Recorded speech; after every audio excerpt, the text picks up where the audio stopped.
नमस्कार मित्रों, आज के इस वीडियो में एक बार फिर से आप सभी का बहुत बहुत हार्दिक स्वागत है। हम आशा करते हैं कि आप सभी स्वस्थ होंगे, मस्त होंगे और अपनी तैयारी में व्यस्त होंगे। तो मित्रों, आज के इस वीडियो में हम कहानी से संबंधित विगत सभी परीक्षाओं में पूछे गए सभी महत्वपूर्ण प्रश्नों को व्याख्यात्मक तरीके से हल करेंगे। इसके साथ ही इन्हें ट्रिक की सहायता से याद करने का भी प्रयास करेंगे। तो जैसा कि स्क्रीन पर आप देख पा रहे हैं, कहानी भाग 4। अब प्रश्न संख्या 1 है कि इंदुमती कहानी के लेखक हैं। कहने का आशय यह है कि इंदुमती कहानी को किसने लिखा है। विकल्प ये बता रहे हैं, मास्टर भगवान दास। विकल्प बी, किशोरीलाल गोस्वामी। विकल्प सी, आचार्य रामचंद्र शुक्ल। या फिर विकल्प डी, इनमें से कोई नहीं। तो बिल्कुल आप सही समझ रहे हैं, जो इंदुमती कहानी है इसके लेखक हैं विकल्प बी, किशोरीलाल गोस्वामी। दिमाग में कैसे बैठाएं, तो आप दिमाग में बैठा लीजिएगा कि इंदुमती क्या है। बोले सर किशोरी है, इंदुमती किशोरी है। यानी कि इंदुमती कहानी को किसने लिखा है? किशोरीलाल गोस्वामी ने लिखा है। कब लिखा? वर्ष 1900 में लिखा, इसे ध्यान में रखिएगा। और आचार्य रामचंद्र शुक्ल जी ने इसे पहली कहानी माना है, इसे ध्यान में रखिएगा। ठीक है ना। यहाँ पे बात करते हैं मास्टर भगवान दास का। तो मास्टर भगवान दास ने भी प्लेग की चुड़ैल कहानी लिखी है, वर्ष 1902 में लिखी है। आचार्य रामचंद्र शुक्ल जी की बात करें तो आचार्य रामचंद्र शुक्ल जी की कहानी है 11 वर्ष का समय, 1903 ईस्वी में लिखा है, इसे ध्यान में रखिएगा। तो इस प्रकार से प्रश्न संख्या 1 का विकल्प B, Kishorilal Goswami is right answer. प्रश्न संख्या 2 है कि दुलाई वाली किस विधा की रचना है। कहने का आशय है कि जो दुलाई बाई है किस विधा की रचना है। तो निश्चित रूप से आप सही समझ रहे हैं, विकल्प ए कहानी विधा है। किसने लिखा है? बंग महिला ने लिखा है। बंग महिला का मूल नाम राजेंद्र बाला घोष है। कब लिखा? 1907 में लिखा। अब कैसे दिमाग में रखेंगे, तो ट्रिक आप इसका बना लीजिएगा कि दुलाई बाई को क्या करो, बोले साथ साथ रखो। कौन रखती है? बोले बंग महिला। तो बंग महिला क्या करती हैं? दुलाई वाली को क्या करती हैं? साथ साथ रखती हैं। इन्हीं को 1907 में लिखा गया है। किसने लिखा है? बंग महिला ने लिखा है। क्या है? कहानी है। तो प्रश्न संख्या 2 का विकल्प ए कहानी इज राइट आंसर। आगे है प्रश्न संख्या 3। प्रश्न संख्या 3 है कि अपने जीवन काल में सिर्फ 3 कहानी रचना करके हिंदी कथा साहित्य में अपनी अमिट पहचान बना लेने वाले रचनाकार कौन है ना। कि अपने जीवन काल में सिर्फ 3 कहानी लिखे हैं और अपनी अमिट छाप बनाए हैं। कौन है? तो बिल्कुल प्रश्न संख्या 3 का विकल्प बी है, Chandra Sharma Guleri is right answer. जिन्होंने 3 कहानी लिखा, कौन कौन सी कहानी लिखा, इसकी ट्रिक आप बना सकते हैं, है ना। उसने पहला जो है क्या है कि सुखमय, क्या है?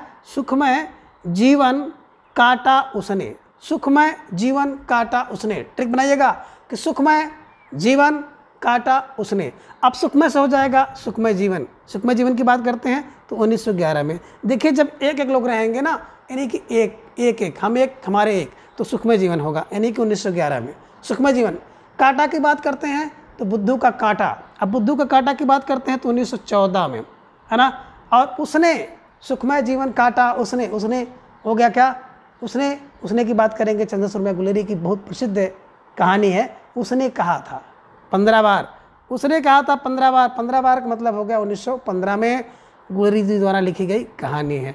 तो बिल्कुल आपने सही समझा, विकल्प B Chandra Sharma Guleri is right answer. 3 कहानी है, क्या है कि, है ना। तो आपने देखा कि सुखमय काटा उसने, सुखमय जीवन काटा उसने। सुखमय जीवन, काटा से बुद्धू का काटा, उसने से हो गया उसने कहा था। ठीक है, चलिए प्रश्न संख्या 4 है कि निम्नलिखित में से आप प्रश्न संख्या 4 है कि प्रेमचंद की कौन सी कृति अंग्रेजों द्वारा जब्त कर ली गई थी, है ना। तो बिल्कुल आप सही समझ रहे हैं, विकल्प बी सोजे वतन, है ना, 1907 में लिखी गई थी और 1908 में इस रचना को बिल्कुल अंग्रेज सरकार द्वारा जब्त कर लिया गया था। तो बिल्कुल आप दिमाग में रखिएगा, प्रश्न संख्या 4 का विकल्प बी सोजे वतन इज राइट आंसर, है ना। इस रचना पर सिडिशन का आरोप लगा दिया गया और सिडिशन का आरोप लगा करके इस रचना को जब्त कर लिया गया था। आगे प्रश्न संख्या 5 है कि निम्नलिखित में से किस कहानी के लेखक मुंशी प्रेमचंद नहीं हैं, है ना। इनमें कौन सी कहानी है जिसको मुंशी प्रेमचंद जी ने नहीं लिखा है। तो बिल्कुल आप सही समझ रहे हैं, बड़े घर की बेटी प्रेमचंद ने लिखा है ना। आप देखेंगे ठाकुर का कुआं भी लिखा है, छोटा जादूगर भी लिखा है। लेकिन मिस पद्मा की बात करते हैं तो छोटा जादूगर की बात करते हैं, छोटा जादूगर जो है मुंशी प्रेमचंद जी ने लिखा है, मिस पद्मा लिखा है, ठीक है ना। तो प्रश्न संख्या 5 को एक बार फिर से देखिए, बड़े हर की बेटी लिखा, ठाकुर कुआं लिखा, मिस पद्मा लिखा, लेकिन छोटा जादूगर इन्होंने नहीं लिखा है, इसे ध्यान में रखिएगा। और प्रश्न संख्या 5 का विकल्प डी, छोटा जादूगर इज राइट आंसर, ठीक है ना। ये मुंशी प्रेमचंद की रचना नहीं है। प्रश्न संख्या 6 है कि सफ़ेद कौवा कहानी किसके लेखक कौन है। सफ़ेद कौवा की बात करें, है ना, तो पहले लोग कहते थे बकुला भगत, बकुला भगत। अब अगर कौवा सफ़ेद हो जाता है बकुला की तरह तो भगत हो जाता है, तो भगत फार मंजुल भगत, सफ़ेद कौवा मंजुल भगत, सफ़ेद कौवा मंजुल भगत, ध्यान में बैठा लीजिएगा और इसको सही कर लीजिएगा। प्रश्न संख्या 6 का विकल्प ये मंजुल भगत इज राइट आंसर, ठीक है। आगे प्रश्न संख्या 7, निम्नलिखित प्रवृत्तियों में से एक प्रगतवाद की प्रवृत्ति नहीं है, उसको आपको सही करना है कि कौन सी प्रवृत्ति जो है प्रगतवाद की नहीं है। विकल्प ए की बात करते हैं तो प्रगतवाद की प्रवृत्ति है कि धर्म, ईश्वर तथा व्यक्तिवाद में आस्था, है ना। दूसरी विकल्प भी है कि सामाजिकता का आग्रह है। विकल्प 3 है कि शोषित वर्ग के प्रति सहानुभूति एवं शोषक वर्ग के प्रति घृणा और जन सामान्य के प्रति लोक मंगल की भावना। तो देख पा रहे हैं बी सही है, सी सही है, डी सही है, लेकिन विकल्प ए की बात करें कि धर्म, ईश्वर तथा व्यक्तिवाद में आस्था, ये जो है प्रगतिवाद की प्रवृत्ति नहीं है। तो प्रश्न संख्या 7 का विकल्प ए इज राइट आंसर। आगे है प्रश्न संख्या 8 कि निर्मल वर्मा द्वारा रचित कहानी संग्रह है, यानी कि इनमें से कौन सा जो कहानी संग्रह है जिसके लेखक है निर्मल वर्मा। तो बिल्कुल आप सही समझ रहे हैं, परिंदे निर्मल होते हैं। निर्मल कौन? बोले सर परिंदे। कब लिखा गया? 1960 में। इसे ध्यान में रखिएगा कि 60 परिंदे क्या हैं? निर्मल हैं। 60 माने 1960 में लिखा गया, परिंदे माने परिंदे कहानी है, निर्मल माने निर्मल वर्मा जी ने इसको लिखा है, ध्यान में रखिएगा। 60 परिंदे निर्मल होते हैं, इसे ध्यान में रखेंगे और इस प्रश्न को आप सही कर लेंगे, ठीक है। चलिए आगे प्रश्न संख्या 9 कि शेखर जोशी की रचना है। कहने का आशय है कि शेखर जोशी की रचना कौन से इसमें है ना। तो बिल्कुल शेखर जोशी कोसी, शेखर जोशी कोसी, शेखर जोशी कोसी, है ना। तो शेखर जोशी की जो रचना है वो कोसी का घटवार है। और कब लिखा? 1958 में इसे लिखा गया है, इसे ध्यान में रखिएगा, ठीक है ना। तो जोशी कोसी, है ना, 1958 में लिखा गया है। और प्रश्न संख्या 9 का विकल्प सी कोसी का घटवार इज राइट आंसर। आगे प्रश्न संख्या 10 है कि दामुल का कैदी के लेखक कौन है ना। प्रश्न संख्या 10 दामुल का कैदी, और दामुल का कैदी के लेखक कौन है? तो बिल्कुल आप सही समझ रहे हैं, जो दामुल में कैदी होता है ना, दामुल में कैदी हो गया कैसे? बोले प्रेम से, दामुल प्रेम से, दामुल प्रेम में, है ना। देखे होंगे तमाम लोग ऐसे होते हैं ना जो प्रेम में पढ़ करके क्या बन जाते हैं? दामुल का कैदी बन जाते हैं। तो प्रेम में पढ़ करके दामुल का कैदी बन गया। प्रेम फार प्रेमचंद द्वारा लिखा गया है और दामुल की कैदी इनकी द्वारा लिखी गई कहानी है, ठीक है। चलिए आगे प्रश्न संख्या 11 कि जैनेन्द्र का पहला कहानी संग्रह है ना। इनमें कौन सा कहानी संग्रह है जो को जैनेन्द्र जी का पहला कहानी संग्रह है, उसको आपको सही करना है। तो बिल्कुल जो जैनेन्द्र का पहला कहानी संग्रह आया था वो आप सही समझ रहे हैं, विकल्प बी 1929 में आया था। और क्या था? दोनों को फांसी, फांसी दिमाग में रखिएगा। कौन संग्रह था? फांसी, वातायन, ध्यान में रखिएगा, है ना। तो ये सब दिमाग में बैठा लीजिएगा। प्रश्न संख्या 11 का विकल्प बी 1929 में, है ना, जैनेन्द्र जी का पहला कहानी संग्रह प्रकाशित हुआ था, ठीक है। चलिए आगे प्रश्न संख्या 12 पाल गुमरा का स्कूटर कहानी के लेखक हैं, यानी कि पाल गुमरा का जो स्कूटर है इस कहानी के लेखक कौन है? तो बिल्कुल पाल गुमरा के स्कूटर की बात करते हैं, उदय प्रकाश का है। और जो पाल गुमरा का स्कूटर था, है ना, इसकी बात अगर की जाए तो बिल्कुल 1997 मॉडल था, 1997 में लिखा गया था। इसे ध्यान में रखिएगा कि पाल गुमरा का स्कूटर किसने? उदय प्रकाश का कब? 1997। इसे ध्यान में रखिएगा और इस प्रश्न को सही करिएगा। इनकी एक कहानी और है दरियाई घोड़ा, है ना, तिरी से है, इसे ध्यान में रखिएगा, है ना। तो इस तरह से एक कहानी इनकी और देखने को मिलती है, पीली छतरी वाली लड़की, ठीक है। तो उदय प्रकाश का पाल गुमरा का स्कूटर मॉडल 1997, ठीक है। चलिए प्रश्न संख्या 13 कि बुद्धू का कांटा कहानी के लेखक, अभी हम लोग देख रहे थे, पहले ही चर्चा हुआ कि कौन कहानीकार हैं जिन्होंने 3 कहानी लिख करके क्या किया, है ना, हिंदी साहित्य में अमर हो गए। तो बुद्धू का कांटा दिमाग में रखिएगा, है ना। क्या? सुखमय जीवन काटा उसने, सुखमय जीवन काटा उसमें। सुखमय जीवन की बात करते हैं तो सुखमय जीवन 1911 में, काटा बुद्धू का काटा 1914 में, उसने कहा, बिल्कुल कहा था 1915 में। तो बुद्धू का काटा चंद्र शर्मा गुलेरी, कब लिखा गया? 1914 में, इसे ध्यान में रखिएगा। और प्रश्न संख्या 13 का विकल्प बी चंदा Sharma Guleri is right answer. आगे प्रश्न संख्या 14 है कि प्रेमचंद की कृति जिसे ब्रिटिश शासन द्वारा जब्त कर लिया गया था, फिर वो प्रश्न रिपीट हो गया है, तो बिल्कुल विकल्प ए सोजे वतन इज राइट आंसर। 1907-8 में है ना इसकी रचना हुई है और इसको अंग्रेज सरकार द्वारा सेडिशन का आरोप लगा करके इस रचना को जब्त कर लिया गया था। ठीक है, चलिए आगे प्रश्न संख्या 15 कि आचार्य रामचंद्र शुक्ल द्वारा लिखित 11 वर्ष का समय किस विधेय की रचना है। तो अभी आपने देखा है कि आचार्य रामचंद्र शुक्ल द्वारा लिखी गई कहानी 11 वर्ष का समय 1903 में लिखा है। क्या है कहानी है, तो प्रश्न संख्या 15 का विकल्प ए इज राइट आंसर। तो बड़े आसान से प्रश्न है ना, आपको इन सभी प्रश्नों को हल करने में किसी प्रकार की कोई दिक्कत और समस्या नहीं होनी चाहिए। आगे प्रश्न संख्या 16 है कि राजा निर्वसिया कहानी के लेखक कौन है। तो राजा निर्वसिया बिल्कुल आप सही समझ रहे हैं, कमलेश्वर। राजा निर्वसिया कमलेश्वर।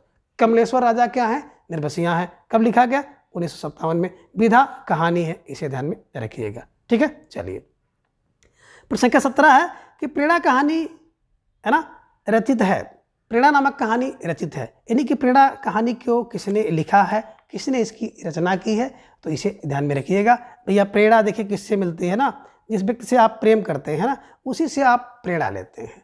तो प्रेम से प्रेरणा मिलती है, जिस व्यक्ति से आप प्रेम करते हैं उससे आप प्रेरणा लेते हैं, इसे ध्यान में रखिएगा। ठीक है ना, तो जिससे प्रेम करेंगे उसी से प्रेरणा लेंगे। प्रेम फार प्रेमचंद द्वारा लिखा गया है, इसे ध्यान में रखिएगा।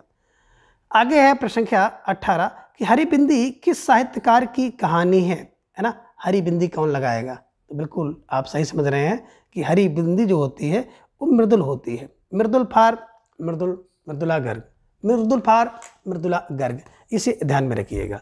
बोले भैया जो हरी बिंदी है वो मृदुल होती है, तो मृदुल फार मृदुला गर्ग द्वारा लिखा गया ये लिखी गई कहानी है हरी बिंदी। हरी बिंदी मृदुल होती है। ठीक है, चलिए संख्या 19 है कि बोलगा से गंगा। अब बोलगा से गंगा की बात करते हैं, तो बोलगा से गंगा क्या होगा। बोले सर बोलगा से गंगा राहुल, राहुल गए बोलगा से गंगा, राहुल बोलगा से गंगा, इसे ध्यान में रखिएगा। और प्रश्न संख्या 19 का विकल्प सी को आप सही करिएगा। ठीक है, चलिए आगे प्रश्न संख्या 20 की कहानी संग्रह दूसरा ताजमहल की लेखिका है ना। अब देखिए एक ताजमहल तो आप जान रहे हैं शाहजहां ने बनवाया, अब दूसरा ताजमहल कौन बनवा सकता है। भैया देखिए दूसरा ताजमहल की बात करते हैं ना, तो ऐसा वैसा व्यक्ति नहीं बना पाएगा है ना। एक तो प्रेम की निशानी थी और दूसरा जो नशेरी व्यक्ति है ना, कौन है, नशीरा व्यक्ति। जो नशेरी व्यक्ति है, नशे में रहता है, वही दूसरा ताजमहल बनाएगा। तो निश्चित रूप से प्रश्न संख्या 20 का विकल्प ये Nasira Sharma is right answer.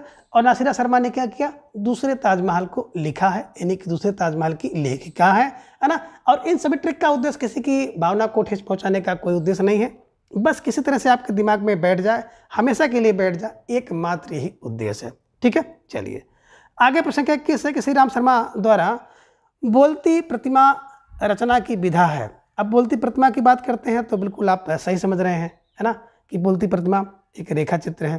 किसने लिखा है, बिल्कुल है ना श्री राम शर्मा, इसे ध्यान में रखिएगा। ठीक है ना, बोलती प्रतिमा रेखा चित्र किसका, श्री राम शर्मा का, इसे ध्यान में रखिएगा। और प्रश्न संख्या 21 का विकल्प ए को आप सही करिएगा। आगे प्रश्न संख्या 22 है कि हिंदी की पहली कहानी लेखिका हैं। अब हिंदी की पहली कहानी लेखिका की बात करेंगे तो कौन होंगी, बिल्कुल देखो लेखक की बात नहीं है, लेखिका। तो बिल्कुल हिंदी की पहली लेखिका बंग थी, बंग महिला। मूल नाम इनका राजेंद्र बाला घोष। ठीक है ना, कहानी इनकी कौन थी, अभी आपने देखा था, एक कहानी इनकी है दुलाई बाई 1907 में। ठीक है ना, इसे ध्यान में रखिएगा। और कुंभ में छोटी बहू इनकी कहानी है। चंद्रदेव से बातें इनकी कहानी है, 1904 में इन्होंने लिखा है। तो कहने का आशा है कि इनकी जितनी भी कहानियां हैं पहली कहानी है, तो उसको आप दिमाग में बैठा लीजिएगा। चंद्रदेव से 4 बातें 1904 में, दुलाई बाई 1907 में, और कुंभ में छोटी बहू 1906 में। बंग महिला यानी कि राजेंद्र बाला घोष द्वारा लिखी गई सभी कहानियां हैं।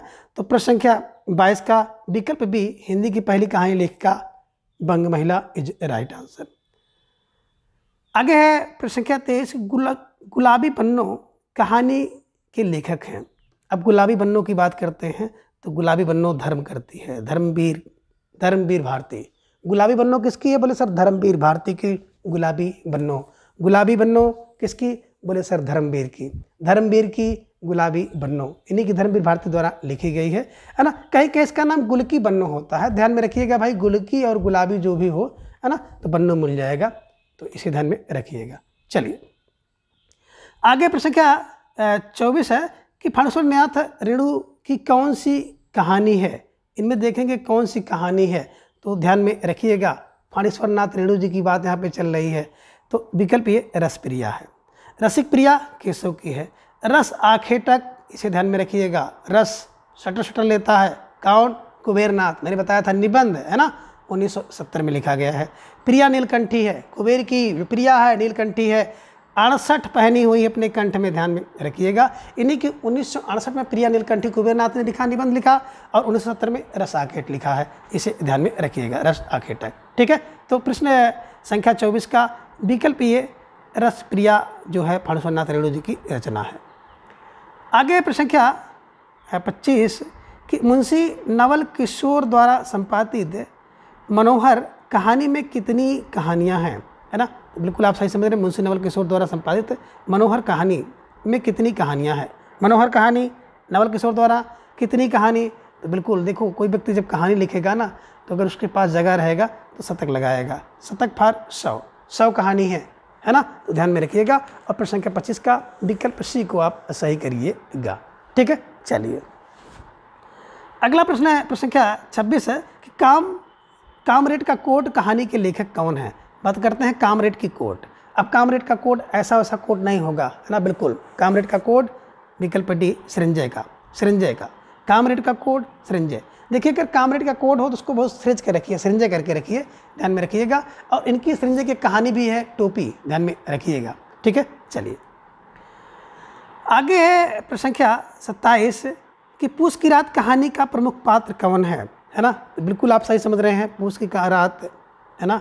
अब पूस की रात की बात करेंगे तो 1923 में, है ना, पूस की रात 1930 में प्रेम से, है ना, पूस की रात 30 दिन प्रेम से, 30 दिन प्रेम से, यानी 1930 में लिखा गया है, प्रेम से माने प्रेमचंद जी द्वारा लिखा गया है। अब इसके प्रमुख पात्र कह रहे हैं तो बिल्कुल आप सही समझ रहे हैं, हल्कू है ना, हल्कू, मुन्नी और एक झबरा कुत्ता है, ध्यान में रखिएगा। तो पूस की एक रात हल्कू किसान है, मुन्नी है और उनका कुत्ता है झबरा, इसे ध्यान में रखिएगा। और प्रश्न संख्या 27 का विकल्प सी हल्कू इज राइट आंसर। आगे प्रश्न संख्या 28 है कि प्रकाशन के आधार पर जयशंकर प्रसाद के कहानी संग्रहों का सही अनुक्रम क्या होगा, यानी कि प्रकाशन के आधार पर अगर इसको बैठाना होगा तो इससे कैसे बैठाएंगे। तो बिल्कुल सबसे पहले देखिए छाया होती है, छाया मिले तो बार बार लीजिए 1912 में। ध्वनि तो अच्छी होती है, तो अच्छी, तो तुच्छ 26 में। आकाश में दीप जलते हैं, है ना, बिल्कुल दोनों दीप जलते हैं। इंद्रजाल 36, ध्यान में रखिएगा। और प्रश्न संख्या 28 को इस तरह से मिला दीजिएगा। छाया बार बार दोबारा 12 में। ध्वनि तो अच्छी होती है, तो तुच्छ, है ना। आकाश में दीप दोनों दोनों दोनों। और इंद्रजाल 36, ध्यान में रखिएगा और इस चीज़ को मिलाने का प्रयास करिएगा। प्रश्न संख्या 29 है कि स्वतंत्रता पूर्व की हिंदी कहानी के वस्तु पक्ष तथा शिल्प पक्ष के विकास की प्रक्रिया को ध्यान में रखकर उसे कितने चरणों में बांटा गया। तो देखिए कह रहे हैं कि जो स्वतंत्रता पूर्व कहानी थी उसके वस्तु पक्ष तथा शिल्प पक्ष को ध्यान में रख करके उसे 3 भागों में बांटा गया। कितने भागों में? 3 भागों में बांटा गया। तो प्रश्न संख्या 29 का विकल्प बी इज राइट आंसर। ठीक है, चलिए प्रश्न संख्या 30 है अरुण और मधुलिका किस कहानी के पात्र हैं। तो बिल्कुल आपने सही समझा कि अरुण और मधुलिका, है ना, विकल्प डी पुरस्कार कहानी के पात्र हैं, जिसकी कहानी है जयशंकर प्रसाद जी द्वारा लिखी गई है, इसे ध्यान में रखिएगा। आगे प्रश्न संख्या 31 है कि भीष्म साहनी द्वारा रचित कहानी संग्रह नहीं है। इनमें एक कहानी संग्रह ऐसा है जो कि भीष्म साहनी जी ने नहीं लिखा है।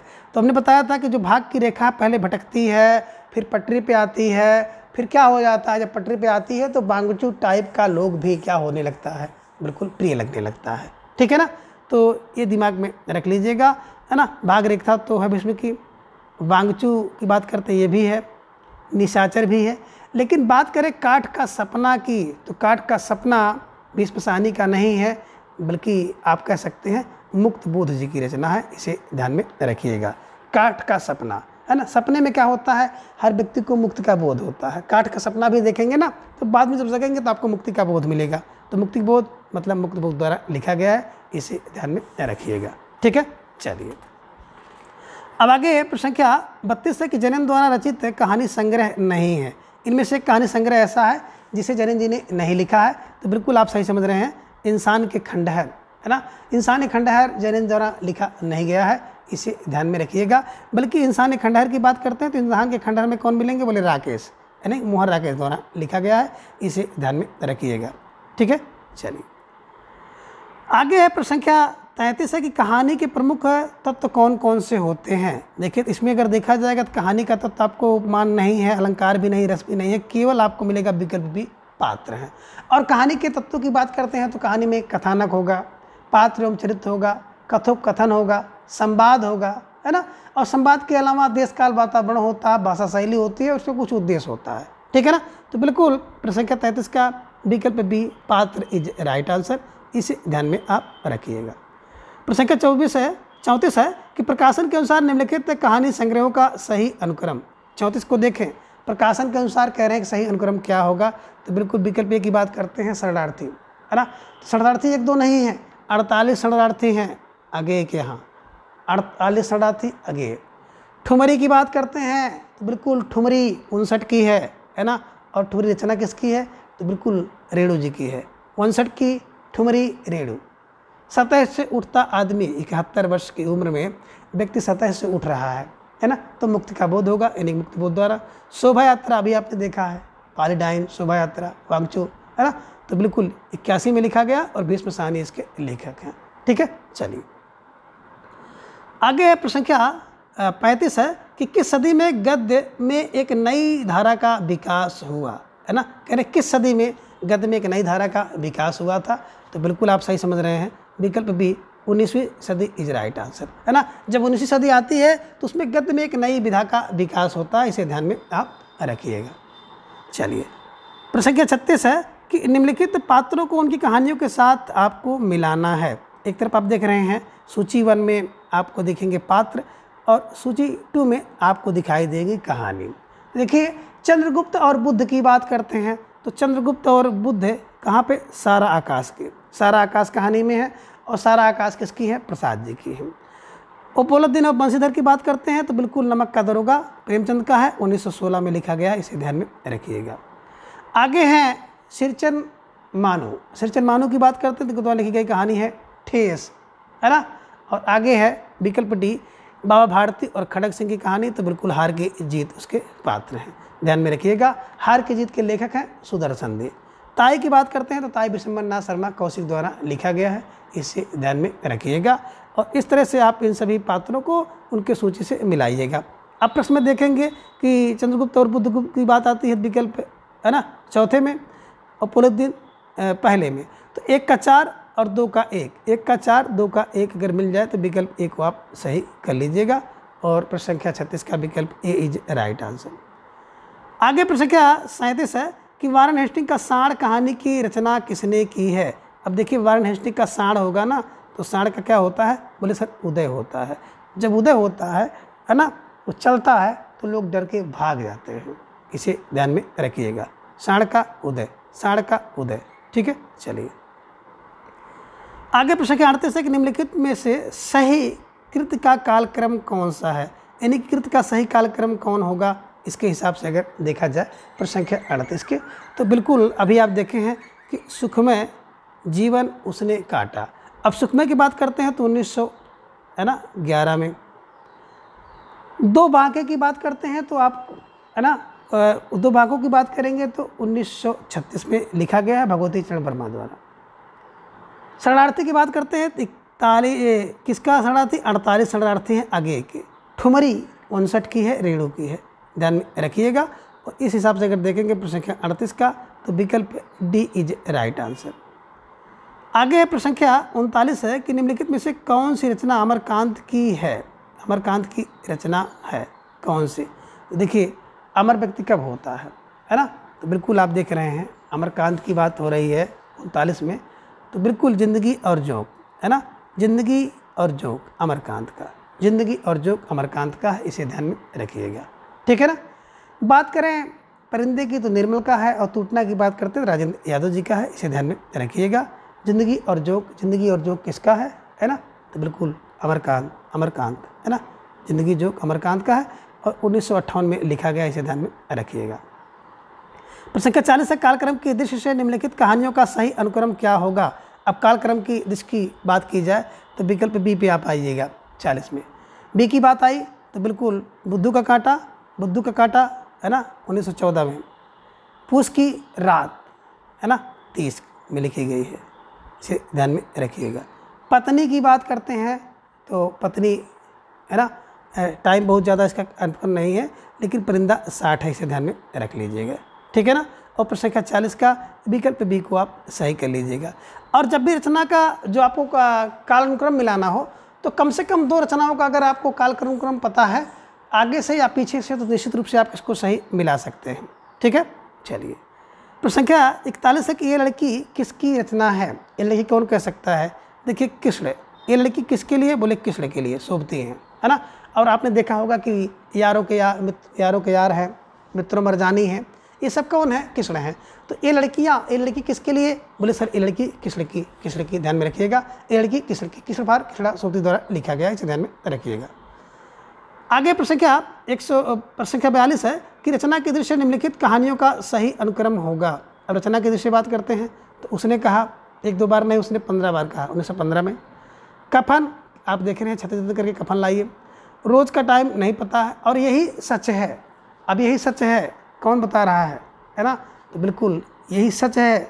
क्या सच है, तो भैया यही सच है ना, यही सच है। मन्नू भंडारी बता रहे हैं कि यही सच है कि भंडारे में क्या क्या होता है। भंडारे में 66 में लिखा गया है। तो निश्चित रूप से प्रश्न संख्या 42 का विकल्प सी इज राइट आंसर। आगे प्रश्न संख्या 43 है, निम्नलिखित कहानियों का सही अनुक्रम कौन सा है। कहानी का सही अनुक्रम अगर देखा जाए 43 में, तो सबसे पहले विकल्प डी पे आइए, पुरस्कार, है ना।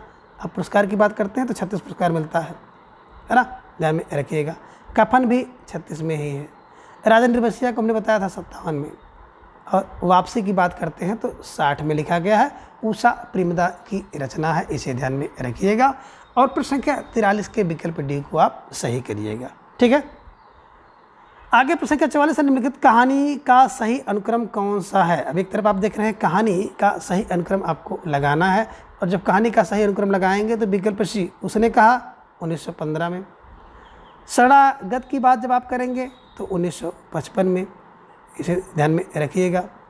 तीसरी कसम की बात करेंगे, तीसरी कसम कब खाया, 56 में, है ना।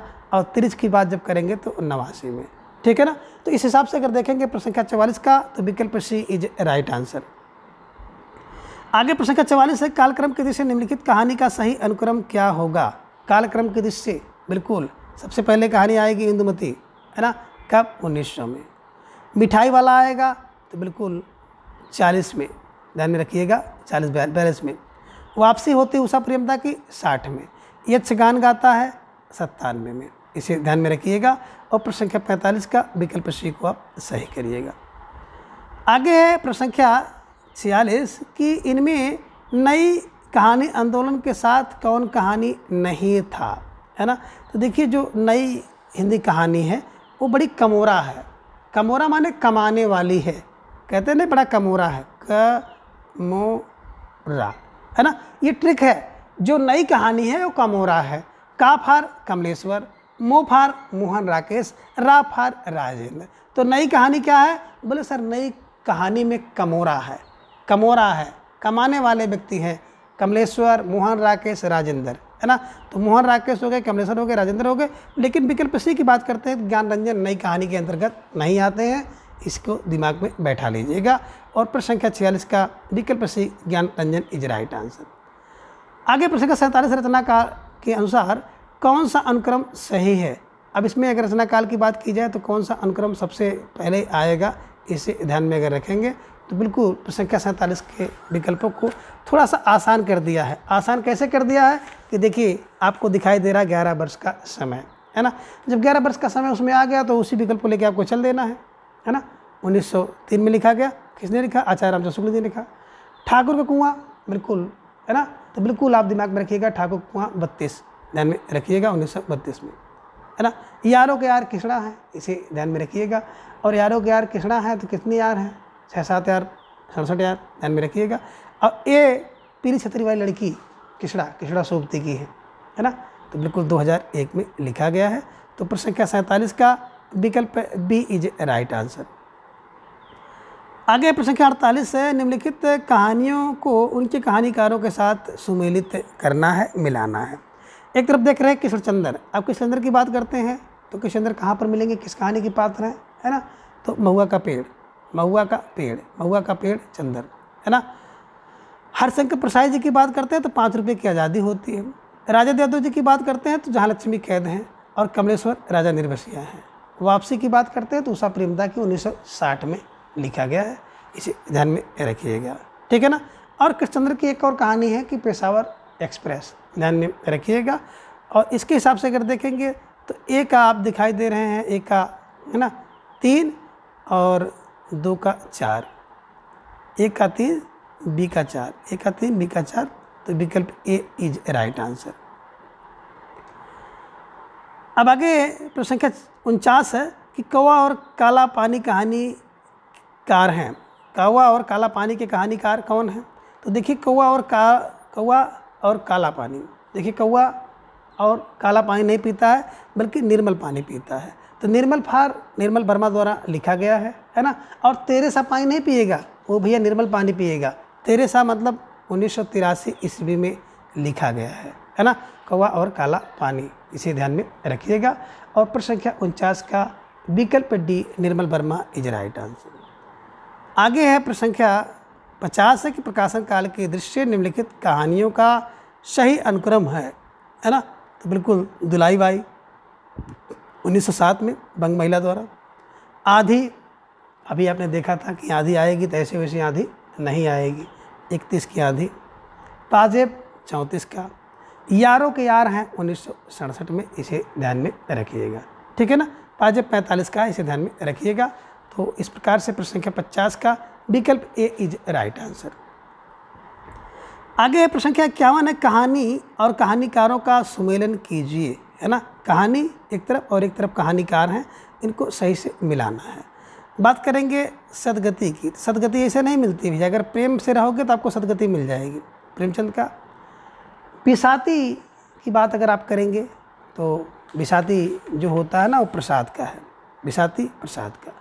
अब 2 बाका लेकर के किसके पास जाते हैं, भगवती के शरण में जाते हैं।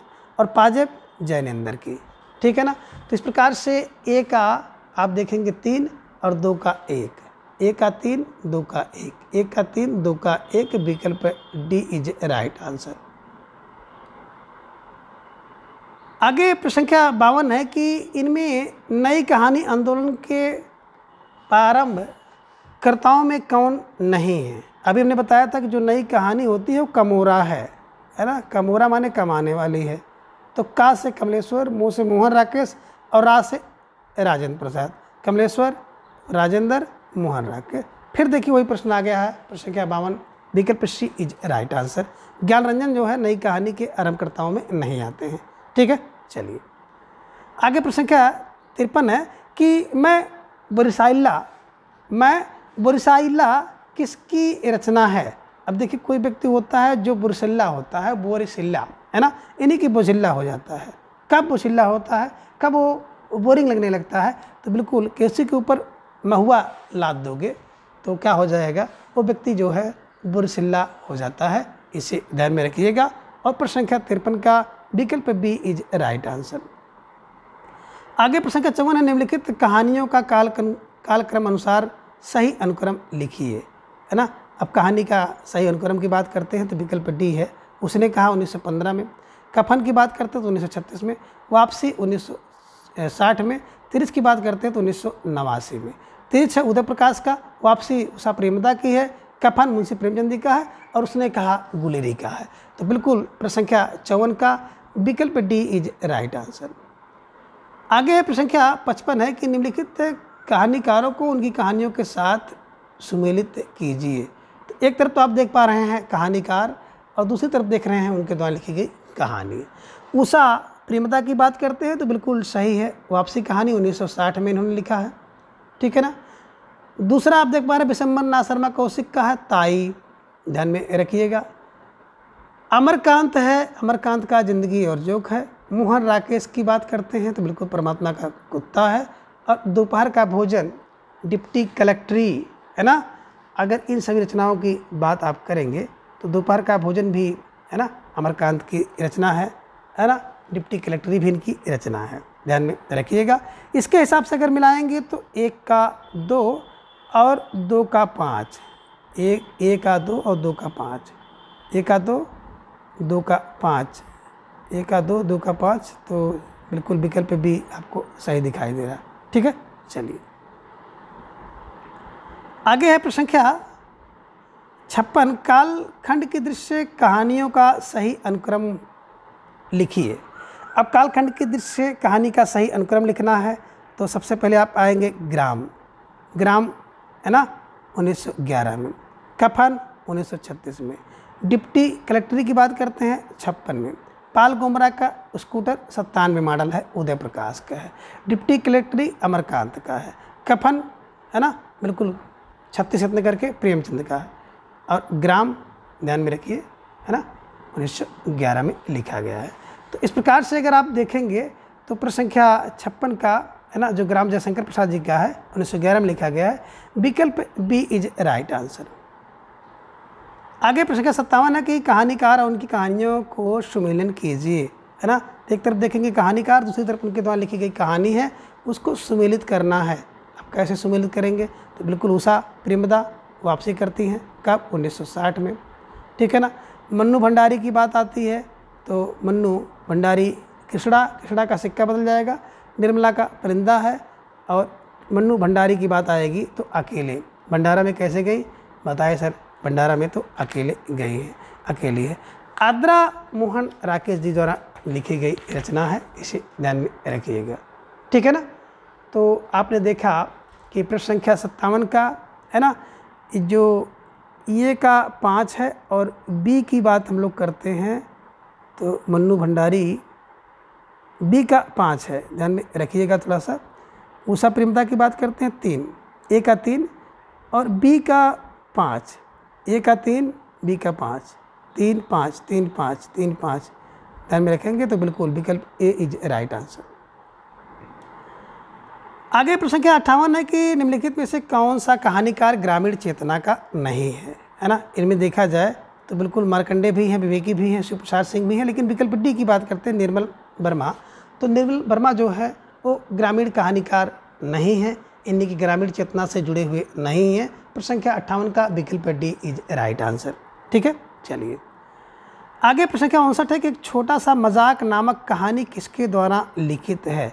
अब एक छोटा सा मजाक की बात करते हैं कि एक छोटा सा मजाक कहानी के लेखक कौन है, तो बिल्कुल विकल्प C Anton Chekhov is right answer. छोटा मजाक चेखव इज राइट आंसर, इसे ध्यान में रखिएगा।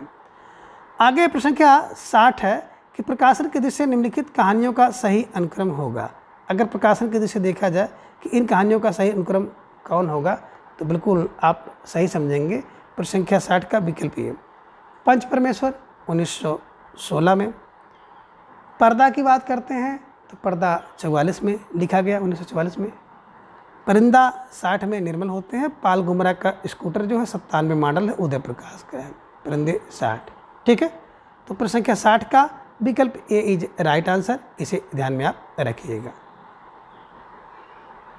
आगे है प्रश्न संख्या 61, निम्नलिखित कहानियों को उनके कहानीकारों के साथ सुमेलित कीजिए, है ना। तो एक तरफ आप देख पा रहे हैं कि कहानी है, दूसरी तरफ कहानीकार हैं, उनको आपको सुमेलित करना है। आप कैसे इनको सुमेलित करेंगे, तो देखिए 11 वर्ष का समय आपने देखा था कि रामचंद्र शुक्ल जी ने लिखा, 1903 में लिखा। दुलाई बाई सास रहती है बंग महिला के, तो 1907 में बंग महिला ने लिखा। ग्राम 1911 में प्रसाद जी द्वारा लिखा गया है। रानी कैद की कहानी इंशाअल्लाह खां 1880 के आसपास लिखी गई है। तो इस हिसाब से अगर देखेंगे ए का तो बिल्कुल 4 है और 2 का 1 है।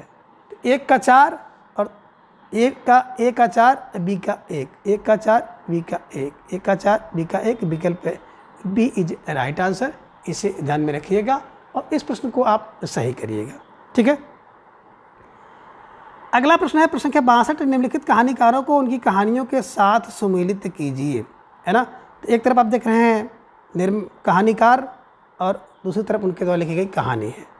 तो यहाँ पर देखेंगे मार्कंडे का, है ना, हंसा जाए अकेला, शिव की मूर्त कसाई बाणे में, है ना। अब देखिए यहाँ पे कोसी का घटवार, है ना, कोसी जोशी शेखर जोशी का हो जाएगा। अब निर्मल वर्मा जी का देखा जाए तो कौन सी रचना है, तो लंदन की एक रात जो है निर्मल होती है, ठीक है ना। पाल गुमरा का स्कूटर उदय प्रकाश का है, 1997 मॉडल है, इसे भी ध्यान में रखिएगा, ठीक है ना। तो इस प्रकार से आप देखेंगे इन सारी रचनाओं को आप बहुत सही तरीके से सही तरह से मिला सकते हैं। और इसके हिसाब से अगर कोड देखेंगे तो विकल्प कोड जो होगा इसका कोट विकल्प सी इज राइट आंसर। आगे है प्रश्न संख्या 63 है कि रचना काल के दृश्य निम्नलिखित कहानियों का सही अनुक्रम होगा। रचना काल के दृश्य से कहानियों का सही अनुक्रम की बात करते हैं तो विकल्प ये है बड़े भाई साहब, ठीक है ना। अब जो बड़े भाई साहब हैं वो 31 साल के हैं, वापसी 60 में करती हैं उषा प्रेमदा, ड्रेफोडल जल रहे हैं कब से, बोले 7-8 वर्ष से, और बड़े मृदुल हैं, है ना, इसलिए जल रहे हैं। पाल गुमरा का स्कूटर उदय प्रकाश का है, 97 मॉडल है, इन्हीं की 1997 में लिखा गया है। तो प्रश्न संख्या 63 का विकल्प ए इज राइट आंसर। अगला प्रश्न संख्या 64 है कि निम्नलिखित पंक्तियों को उनके लेखकों के साथ सुमेलित कीजिए। अब एक तरफ पंक्ति है, दूसरी तरफ लेखक हैं, सूची 1 को सूची 2 से मिलाना है। अब इसे कैसे मिलाया जाए, देखिए कहते हैं कि भक्ति धर्म रसात्मक, भक्ति और धर्म की बात करते हैं तो राम से मिला दीजिएंगे तो रामचंद्र शुक्ला आपका सही बन जाएगा, ठीक है ना।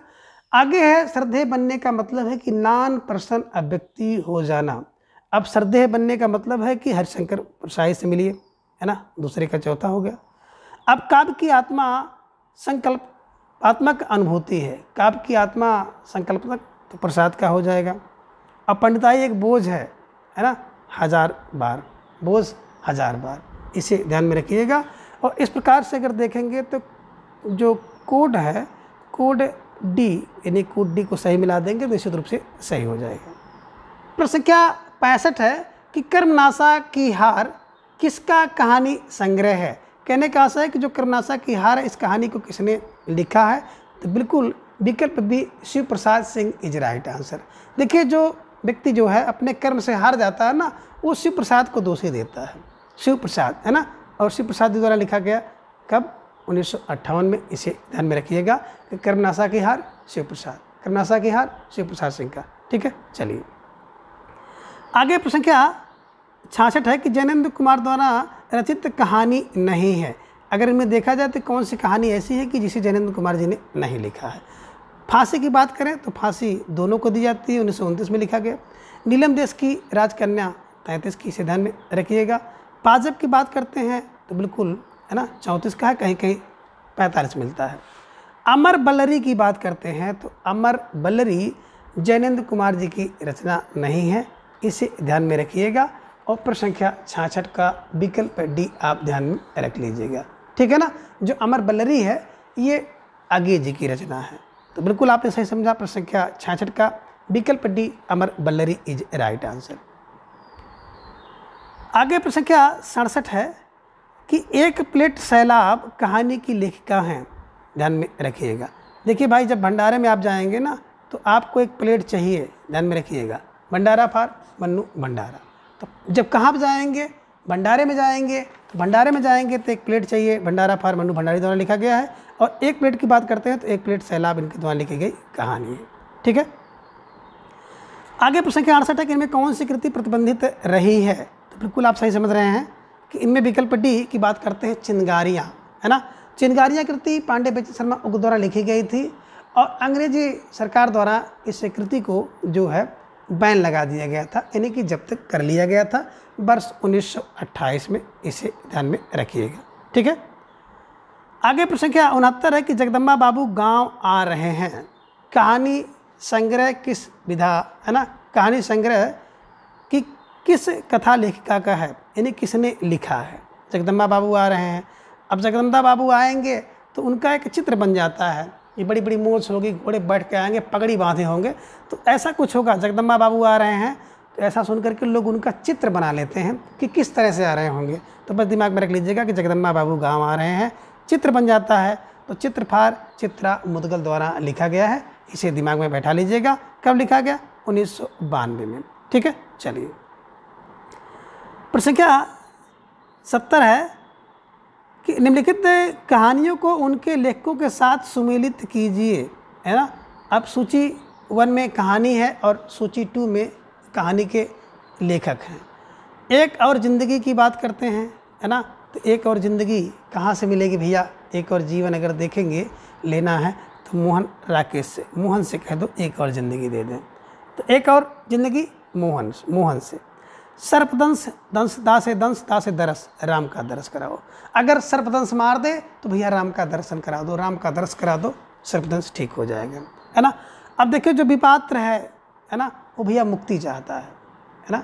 मुक्ति, कोई व्यक्ति जो है पात्र नहीं है, कुपात्र है, विपात्र है, तो सोचता है जल्दी से मुक्ति इनको मिल जाए, विपात्र है ना। शरणागत अगर कोई व्यक्ति आ जाए, है ना, तो उसको भैया समझ लीजिए कि वृंदावन मिल गया। क्या मिल गया? वृंदावन मिल गया। और आचार्य चतुर्सेन जी की बात करते हैं तो इनके द्वारा लिखी गई कहानी है अम्बपालिका, ध्यान में रखिएगा। और इसको अगर देखेंगे तो 1 का 2 और 2 का 1, A का 2 और B का, है ना, 1। प्रश्न संख्या इसको जब देखेंगे तो बिल्कुल code A is right answer. आगे प्रश्न क्या कहता है कि कामरेड का कोट। अब कामरेड का कोट जो मिलेगा, है ना, अगर कामरेड का कोट किसी को मिल जाए भैया तो उसको सृंजय करके रखिए, सृंजय इसे ध्यान में रखिएगा। सृंजय माने सोच के रखना है, कब? 1993 में लिखा गया था, इसे ध्यान में रखिएगा। कमरेड का सृंजय, कमरेड का कोट सृंजय देता है ना, इसे ध्यान में रखिएगा। आगे प्रश्न क्या 72 है, कमलेश्वर द्वारा रचित कहानी नहीं है ना। तो राजा निर्वेशिया कमलेश्वर का है, 1957 में लिखा गया। मांस का दरिया भी लिखा इन्होंने, कस्बे का आदमी भी लिखा। लेकिन एक और ज़िंदगी की बात करें तो एक और ज़िंदगी कौन देता है? बोले मोहन देते हैं, है ना। तो मतलब मोहन का मतलब हो गया मोहन राकेश द्वारा लिखा गया है, इसे ध्यान में रखिएगा। और प्रश्न संख्या 72 का विकल्प सी को आप सही करिएगा, ठीक है। चलिए आगे है प्रश्न संख्या 73, प्रकाशन के अनुसार निम्नलिखित कहानियों का सही अनुक्रम होगा। अब प्रकाशन के हिसाब से अगर देखा जाए तो विकल्प बी पे आप आएंगे। गदल, है ना, गदल कब हुआ? बचपन में। बचपन में बच्चे बड़े गदल करते हैं, बचपन माने 55 में, ठीक है ना। डिप्टी साहब 56 में आए, डिप्टी 56 में, डिप्टी साहब 56 में।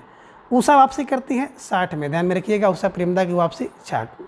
और फैंस के इधर उधर देखिए, जब आपके पास ज्ञान होगा यानी ज्ञान रंजन, है ना, जब ज्ञान हो जाएगा, ज्ञान का रंजन हो जाएगा तो आपके आगे पीछे चारों तरफ आपके फैंस घूमेंगे अच्छे अच्छे। 1966 में लिखा गया है।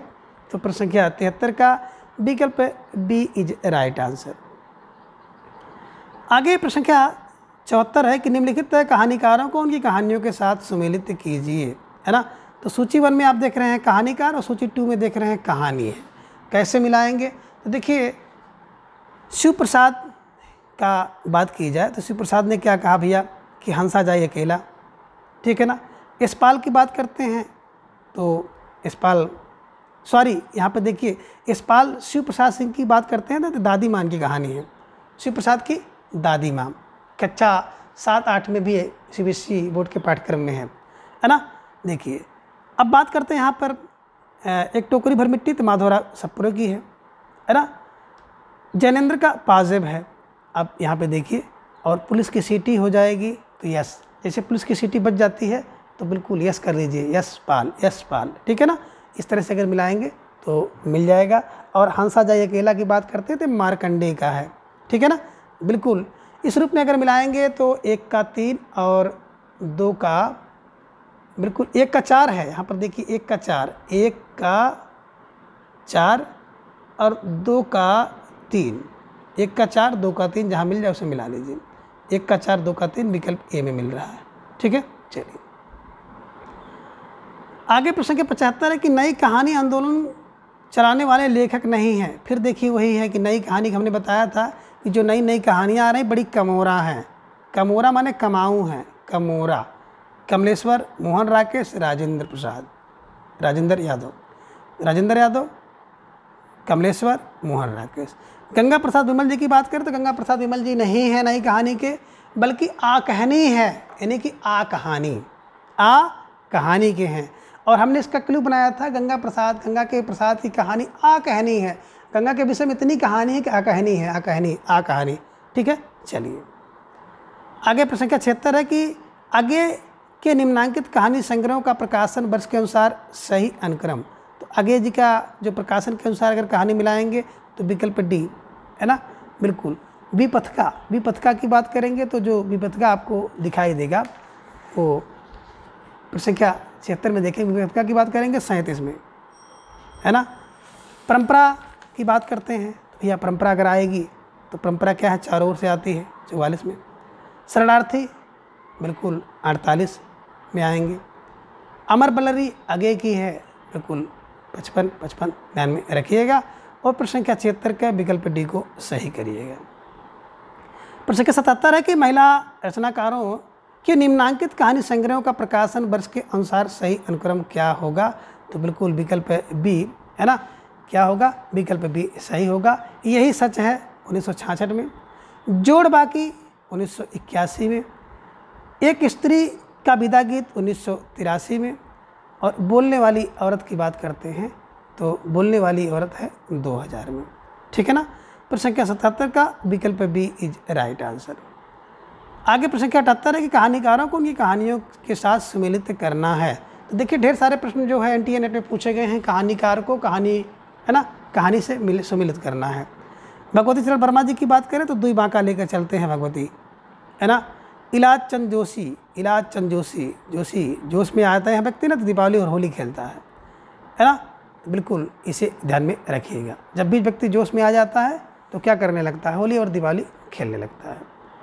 यशपाल का मकरील है, ध्यान में रखिएगा। और उपेंद्र नाथ अस्क का है पिंजरा में कोई आपको बंद कर दे भैया तो आप अस्क बहाओगे, इसे ध्यान में रखिएगा। ठीक है ना।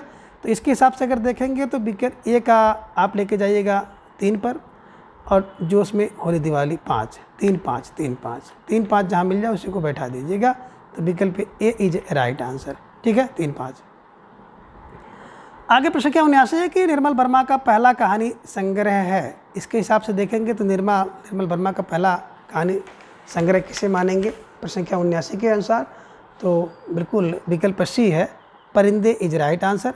और परिंदे 1960, 60 में परिंदे, इसे ध्यान में रखिएगा। प्रश्न संख्या 79 के विकल्प सी को आप सही करिएगा। ठीक है, चलिए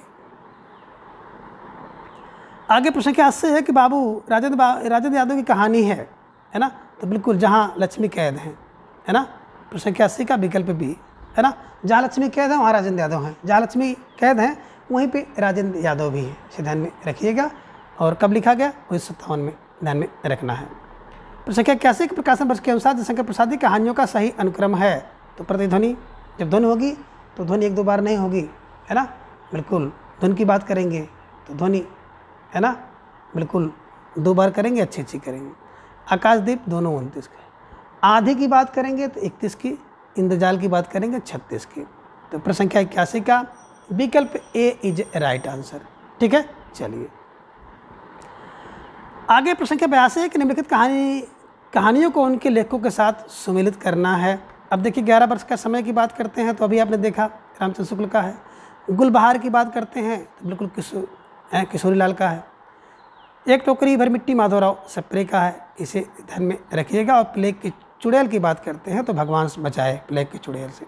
ठीक है ना, सब आपने मिला लिया। इसके अनुसार अगर कोड आपको मिलाना होगा तो कोड ए को आप मिला दीजिएगा और सारे प्रश्नों को सही कर लीजिएगा। ठीक है ना।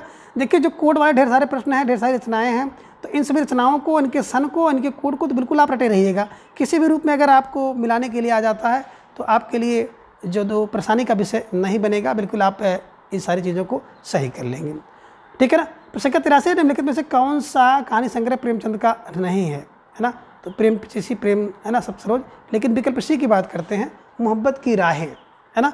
तो मोहब्बत की राहें जो है प्रेमचंद जी की नहीं है, बल्कि मोहब्बत की राह में कौन, भैरव गुप्त हो गया, भैरव प्रसाद गुप्त द्वारा लिखा गया। इसे ध्यान में रखिएगा कि मोहब्बत की राह में पढ़ करके भैरव क्या हो गया, बोले सर गुप्त हो गया। तो गुप्त फार भैरव प्रसाद गुप्त द्वारा लिखा गया है, इसे ध्यान में रखिएगा। आगे प्रश्न क्या 84 है कि निम्नलिखित में से कौन सा कहानी संग्रह फणीश्वर नाथ रेणु का नहीं है, तो बिल्कुल आदिम रात की महत रेणु की है, अग्निखोर भी है, अच्छे आदमी भी है, लेकिन गरीबी हटाओ की बात करते हैं हम। प्रश्न संख्या 84 का विकल्प डी गरीबी हटाओ, ये जो है अगर आप देखेंगे तो रविंद्र कालिया का है, इसे ध्यान में रखिएगा। और प्रश्न संख्या 84 के विकल्प डी को आप सही करिएगा। ठीक है, चलिए आगे प्रश्न संख्या 85 के प्रकाशन के अनुसार निम्नलिखित कहानी संग्रहों का सही अनुक्रम होगा। अगर प्रकाशन के अनुसार निम्न कहानी का सही संग्रह देखेंगे, इनका सही अनुक्रम आपको देखना होगा, तो बिल्कुल आप सही मिला सकते हैं कि सबसे पहले फांसी तो दोनों को दीजिए 29 में, बिखर जाते हैं मोती 32 में, है ना, 32 मोती 32 दांत होते हैं ना मोती। सतमी के बच्चे बिल्कुल 3-5 करते हैं 35 में, और 2 बांका लेके भगवती के पास चले गए 36 लोग, ठीक है ना। तो बिल्कुल प्रश्न संख्या 85 का विकल्प डी इज राइट आंसर। आगे प्रश्न संख्या 86 है कि निम्नलिखित में से कौन सी कहानी राजी सेठ की नहीं है ना। तो कौन सी कहानी राजी सेठ की नहीं है, देखिए बात करते हैं विकल्प डी की, तो जहनवी, है ना। जहनवी जो कहानी है वो राजी सेठ की नहीं है बल्कि जैनेंद्र जी की है, इसे ध्यान में रखिएगा। जा से जहनवी, जा से जैनेंद्र, जा से जहनवी, जा से जैनेंद्र जी की रचना, इसे ध्यान में रखिएगा। आगे प्रश्न के 87 है कि इनमें से कौन शिशु संवेदना की कहानी नहीं है ना। तो इनमें एक कहानी ऐसी है जो किसी संवेदना से नहीं है, विकल्प डी 2 सखियाँ इज राइट आंसर। 87 का विकल्प डी है 2 सखियाँ, 1928 में लिखा गया है, जो कि शिशु संवेदना की कहानी नहीं है, इसे ध्यान में आप रखिएगा, ठीक है। चलिए आगे प्रश्न संख्या 88 है कि ठेस कहानी के लेखक हैं। अब देखिए ठेस कहानी किसको, ठेस की बात करते हैं तो रेणु की है। ठेस किसको लगी, रेणु की, रेणु द्वारा लिखा गया, इसे ध्यान में रखिएगा, ठीक है। चलिए आगे प्रश्न संख्या 89 कि निम्नलिखित में से कौन सी कृति I.A. रिचर्ड्स की नहीं है। तो कल्चर एंड अनार्की, है ना, कल्चर एंड अनार्की ये रचना जो है I.A. रिचर्ड्स की नहीं है। बाकी principle of literary criticism, the philosophy of rhetoric और इंटरप्रिटेशन इन टीचिंग, ये तीनों रचनाएं जो हैं I.A. रिचर्ड्स की हैं, ठीक है ना। तो प्रश्न संख्या 89 का विकल्प सी इज राइट आंसर। आगे प्रश्न संख्या 90 है कि प्रकाशन के अनुसार निम्नलिखित कहानियों का सही अनुक्रम होगा। तो बिल्कुल देखिए इंदुमती 2 जगह पे है, दोनों में ध्यान में रखना होगा 90 का, ठीक है। देखिए इंदुमती की बात करते हैं तो इंदु पूरे 19 ध्यान में रखिएगा, उसने कहा 1915 में। अब मरकील की बात करते हैं तो मरकील 34 का है और कफन 1936 का है। तो इस हिसाब से देखेंगे तो प्रश्न संख्या 90 का विकल्प बी इज राइट आंसर, ठीक है। क्या हो गया, विकल्प बी इज राइट आंसर, इसे ध्यान में रखिएगा, ठीक है। चलिए आगे प्रश्न संख्या 91 है कि रचना काल के अनुसार कहानी संग्रहों का सही अनुक्रम होगा। रचना काल के अनुसार अगर देखा जाए तो रचना का सही अनुक्रम किस हिसाब से आप बैठाएंगे प्रश्न संख्या 91 में, ठीक है ना। तो बिल्कुल आपको बैठाना पड़ेगा और सही रचनाक्रम अगर देखेंगे तो विकल्प डी इज राइट आंसर होगा। ये तेरे प्रतिरूप की बात करते हैं तो 1961 में, है ना, 1 से प्रतिरूप है। भूख के 3 दिन 68 लोग मर गए, ध्यान में रखिएगा। सतह से उठता है आदमी 71 में, है ना, और एक धनी व्यक्ति का बयान जो है 97 में, ध्यान में रखिएगा। और प्रश्न संख्या 91 का विकल्प डी को आप सही करिएगा।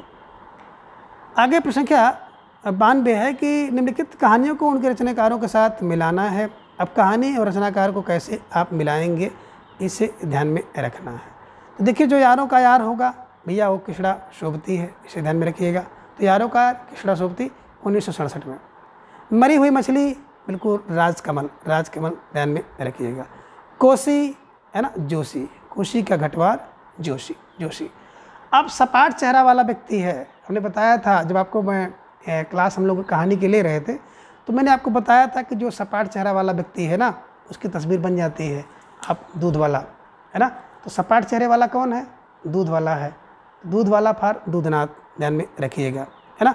इस हिसाब से अगर मिलाएंगे तो निश्चित रूप से आपका ये विकल्प जो मिल जाएगा, यानी कि यारों के यार किसड़ा है 1 का 3 मिलाइए और मरी मछली बी का 5 मिला दीजिए, तो 3 5 कर दीजिए, एकदम बिल्कुल सही से मिल जाएगा। 3 5 देखिए विकल्प ए में ही मिल गया, ठीक है। चलिए आगे प्रश्न संख्या 93 है, गुंडा कहानी प्रसाद के किस कहानी संग्रह में संकलित है। देखिए जो गुंडा है वो हल्का फुल्का व्यक्ति नहीं है, उसको अगर कैद करना होगा तो गुंडा के लिए क्या बनाना पड़ेगा, आपको एक जाल बुनना पड़ेगा और इंद्रजाल में, गुंडा इंद्रजाल में, है ना, तो उसको इंद्रजाल में रखेंगे, ध्यान में रखिएगा। और प्रश्न संख्या 93 का विकल्प ये इंद्रजाल इज राइट आंसर, ठीक है ना। आगे प्रश्न संख्या 94 है कि सतह से उठता आदमी की विधा। तो बिल्कुल सतह से आदमी उठता है ना, इसे ध्यान में रखिएगा। सतह से आदमी उठेगा तो कहानी है ना। कब उठेगा, 1971 में उठेगा, इसे ध्यान में रखिएगा। कब? जब उसको मुक्ति मिलेगी, मुक्ति का बोध होगा तो बिल्कुल वो व्यक्ति सतह से उठ जाएगा, ध्यान में रखिएगा। तो 1971 में मुक्तिबोध द्वारा लिखा गया है, सतह से बोध कहानी है, ठीक है।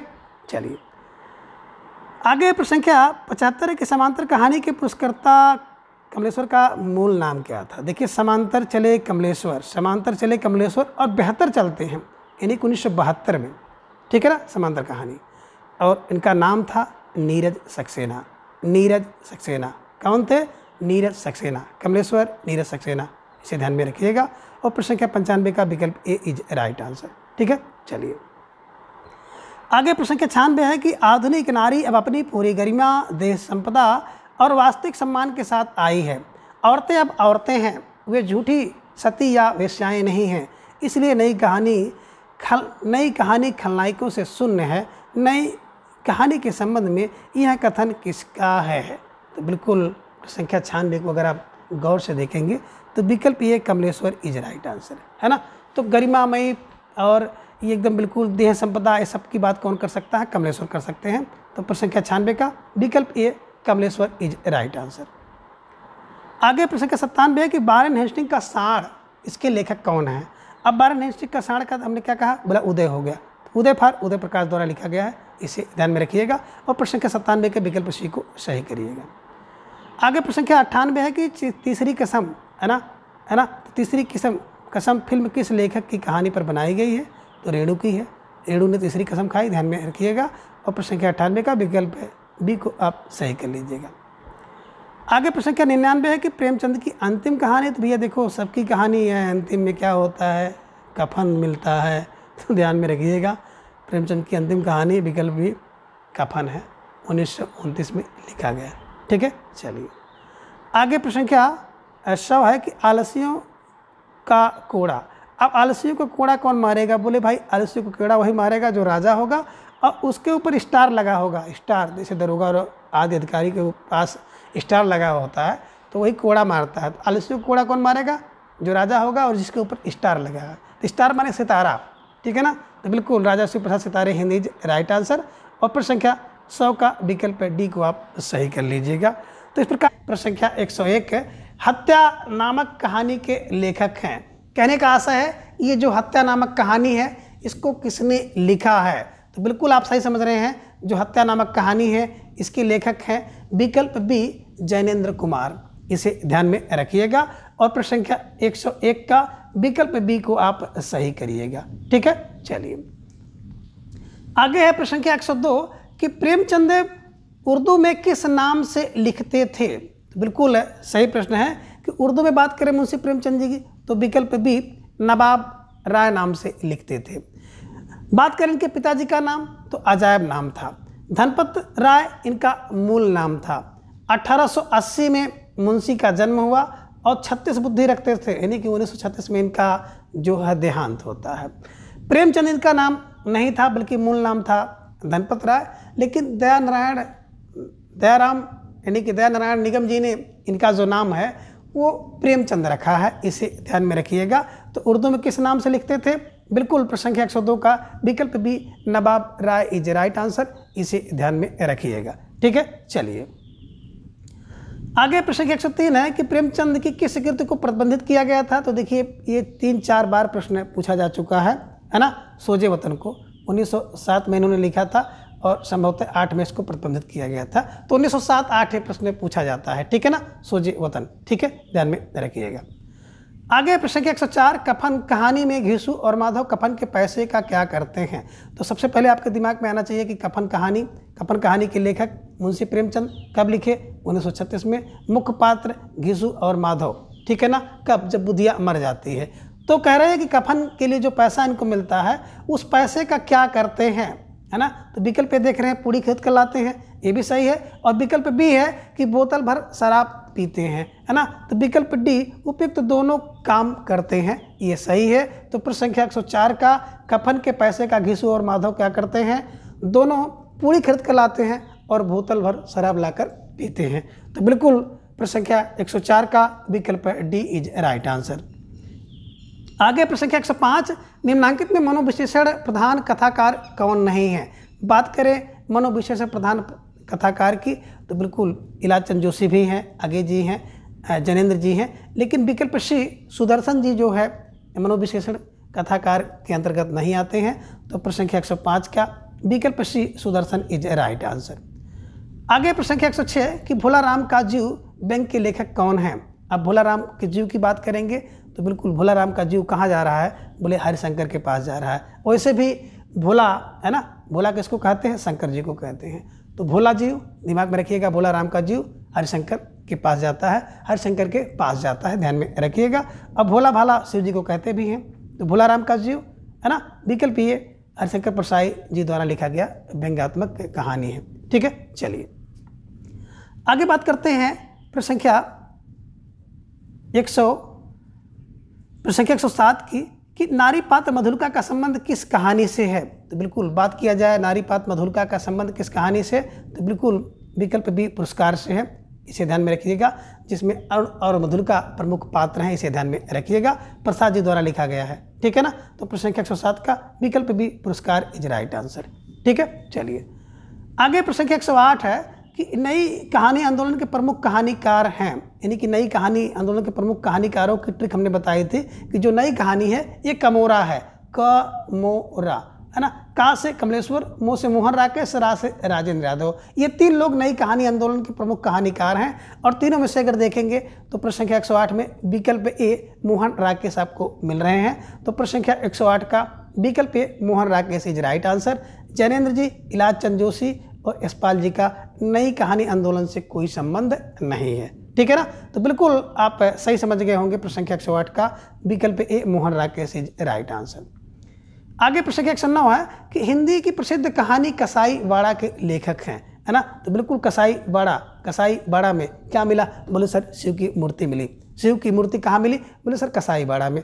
तो ऐसे दिमाग पर रख लीजिएगा, शिव मूर्ति ने क्या लिखा, कसाई बाड़ा लिखा। ट्रिक बना लीजिएगा, कसाई बाड़े में क्या मिला, शिव की मूर्ति मिली। तो बिल्कुल सही है, प्रश्न संख्या 109 का विकल्प सी शिव मूर्ति इज राइट आंसर। ठीक है ना। देखिए मित्रों, किसी भी ट्रिक का उद्देश्य किसी की भावना को ठेस पहुंचाने का नहीं है ना, बस किसी तरह से आपके दिमाग में बैठ जाए, एकमात्र यही उद्देश्य है। ठीक है, चलिए आगे प्रश्न संख्या 110 है कि इनमें से कौन सी हिंदी की पहली कहानी मानी जाती है। तो बिल्कुल हिंदी की कहानी की बात अगर देखी जाए तो बिल्कुल प्रश्न संख्या 110 को देखा जाए तो आप देख पा रहे हैं विकल्प है, ये कौन है, इंदुमती है। ध्यान में रखिएगा, इंदुमती किसकी है, किशोरी की है। कब लिखी गई, इसे ध्यान में रखिएगा। तो इंदुमती की किशोरी 1900 ईस्वी में लिखी गई है। रामचंद्र शुक्ल जी ने इसको माना है। बात करें 11 वर्ष का समय, तो रामचंद्र शुक्ल का है 1903 में लिखा गया है। दुलाई बात की बात करते हैं, दुलाई वायली की, तो 1907 में लिखा है बंग महिला।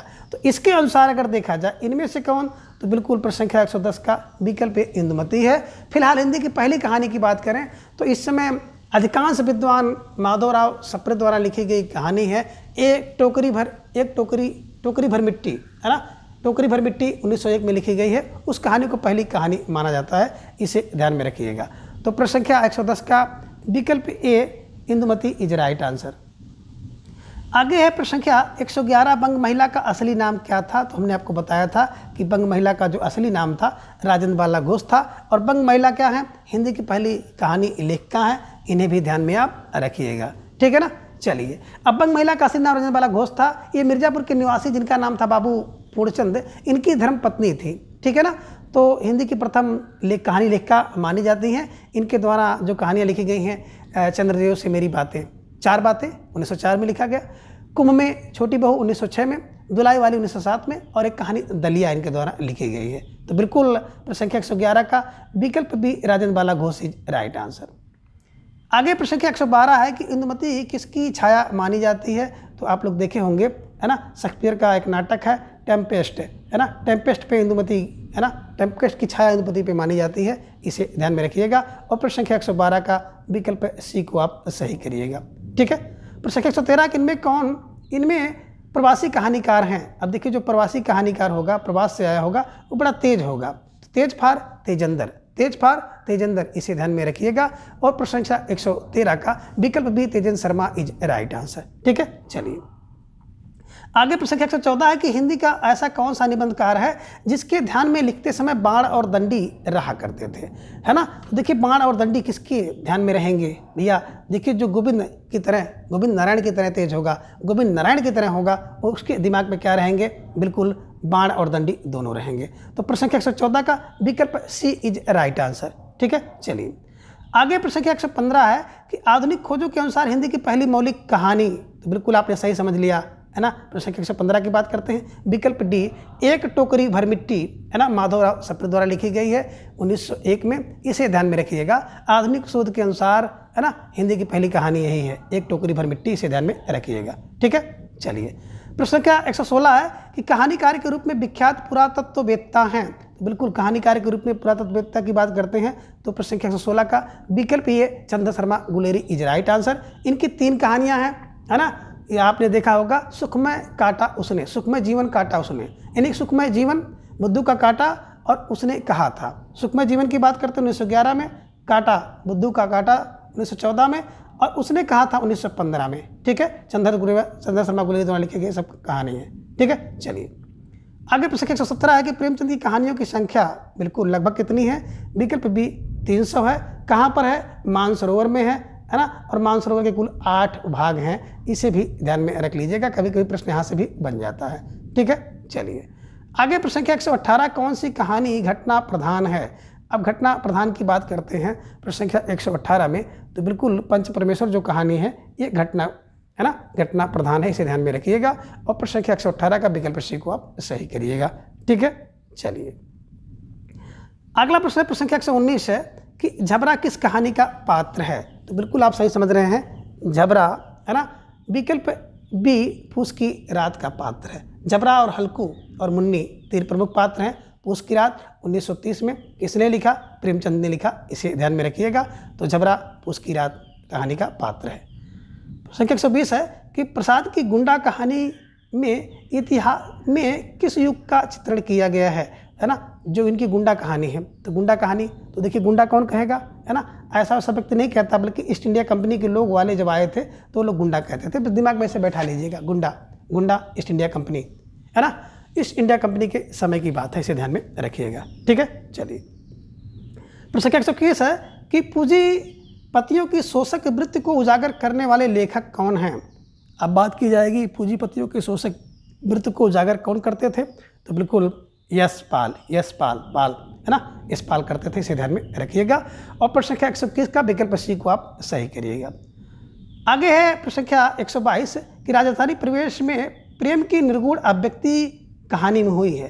किस कहानी में कह रहे हैं कि जो राजस्थानी प्रेम है उसकी निर्गुण अभिव्यक्ति की गई है। प्रश्न संख्या 122 की बात करते हैं तो बिल्कुल गदल में, गदल को किसने लिखा, रांगे राघव ने लिखा है। इनकी रचनाएं कौन है, कब तक पुकारूं, मुर्दों का टीला, रत्ना की बात और पथ का पाप। ठीक है, इसे ध्यान में रखिएगा। और प्रश्न संख्या 122 का विकल्प ये है ना, जिसमें राजस्थानी प्रवेश के प्रेम की निर्गुण अभिव्यक्ति की गई है। ठीक है, गदल में। आगे प्रश्न संख्या 123 है कि नई कहानी की विशेष उपलब्धि किस क्षेत्र में रही। तो नई कहानी की विशेष उपलब्धि अगर देखा जाए इन विकल्पों में, तो विकल्प ये में है बदलते सामाजिक पारिवारिक रिश्तों के चित्रण करने में जो नई कहानी है इसकी विशेष उपलब्धि है। ठीक है ना, तो प्रश्न संख्या 123 का विकल्प ए इज राइट आंसर। आगे प्रश्न संख्या 124 है कि आचार्य रामचंद्र शुक्ल ने हिंदी की प्रथम कहानी किसे माना है, यानी कि आचार्य रामचंद्र शुक्ल के अनुसार हिंदी की प्रथम कहानी कौन है। तो बिल्कुल 124 का विकल्प बी इंदुमती है। इंदुमती की रचना 1900 में हुई थी, किसने किया था, किशोरी लाल गोस्वामी जी ने किया था। तो इंदु किशोरी है 1900। ठीक है ना, किसने माना पहली कहानी, तो आचार्य रामचंद्र शुक्ल राइट आंसर। ठीक है ना, तो बिल्कुल 124 का विकल्प बी इंदुमती आप दिमाग में रखिएगा। आगे प्रश्न 125 है कि इनमें से शिव मूर्ति की कहानी है ना। अभी आपने देखा था कि शिव की मूर्ति कहाँ मिली, बोले सर कसाई बाड़े में मिली, इसे ध्यान में रखिएगा।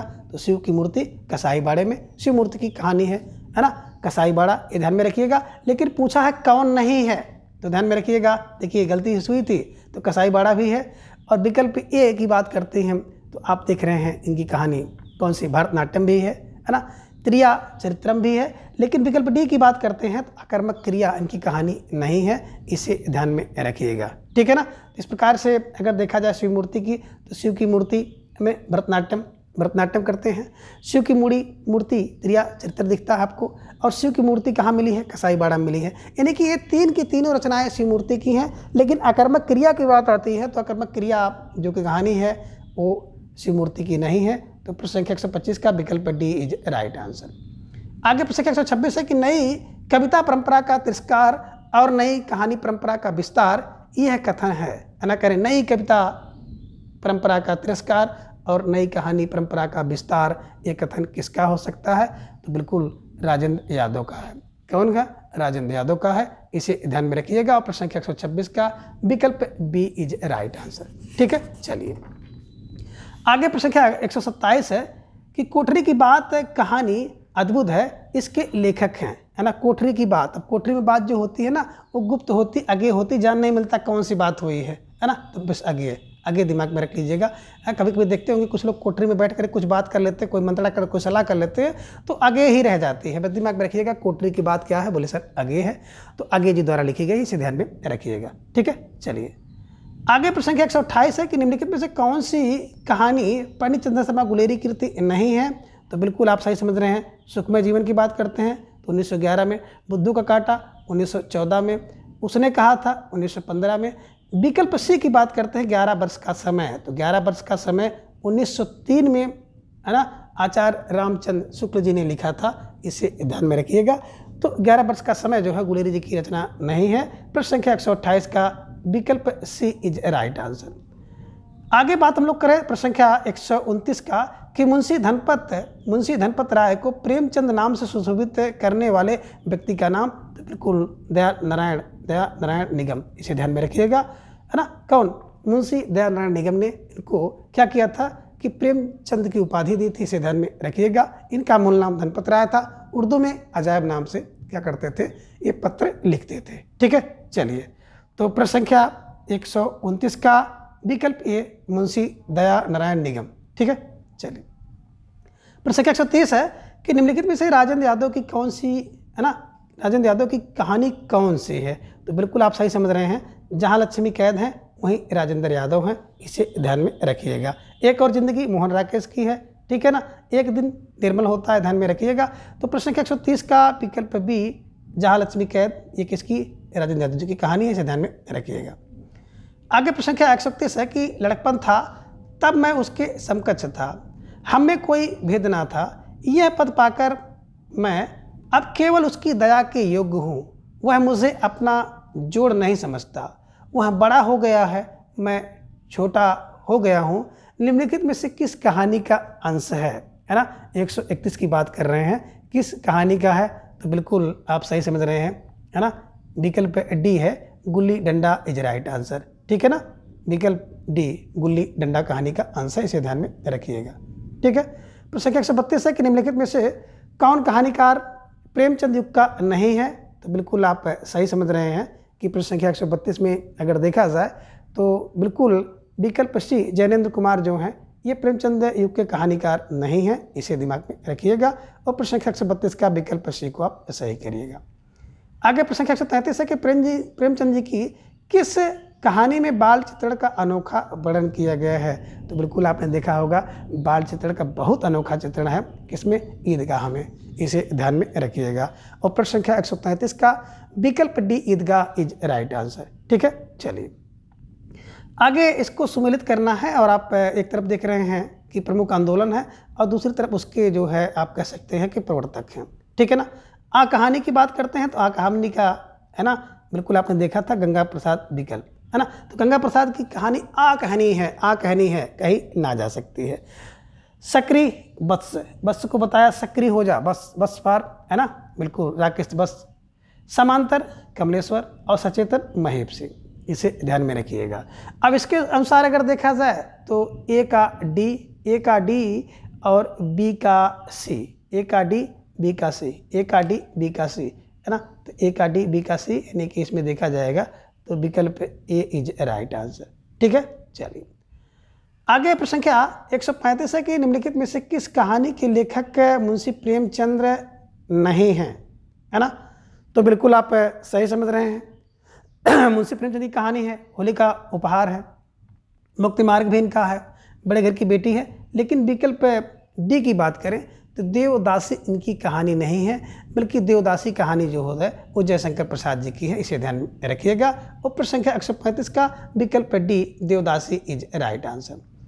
आगे प्रश्न संख्या 136 है कि नीलम देश की राजकन्या किस पिता की रचना है? तो बिल्कुल नीलम देश की राजकन्या की बात करते हैं, प्रसाद जी द्वारा लिखा गया है। विकल्प बी कहानी है, इसे ध्यान में रखिएगा। ठीक है, चलिए, तो 1983 में लिखा गया है, इसे ध्यान में रखिएगा। आगे प्रश्न संख्या 137 से 11 वर्ष का समय कहानी के लेखक कौन है? तो 11 वर्ष के समय की बात करते हैं। 1903 में लिखी गई कहानी है। किसने लिखा है? बिल्कुल आचार्य Ramchandra Shukla is right answer. तो 11 वर्ष कौन गया था? राम जी गए थे, है ना। तो 11 वर्ष का समय की बात करी जाए तो 1903 में 11 जोड़ देंगे 14 वर्ष हो जाएगा, इसे ध्यान में रखिएगा। ठीक है, चलिए, रामचंद्र। आगे प्रश्न संख्या 138 है कि इनमें से सबसे पुरानी कहानी कौन सी है? अब सबसे पुरानी कहानी की बात करेंगे कि यानी कि जिसका रचना सबसे पहले हुआ था, तो बिल्कुल कौन है? रानी केती कहानी है।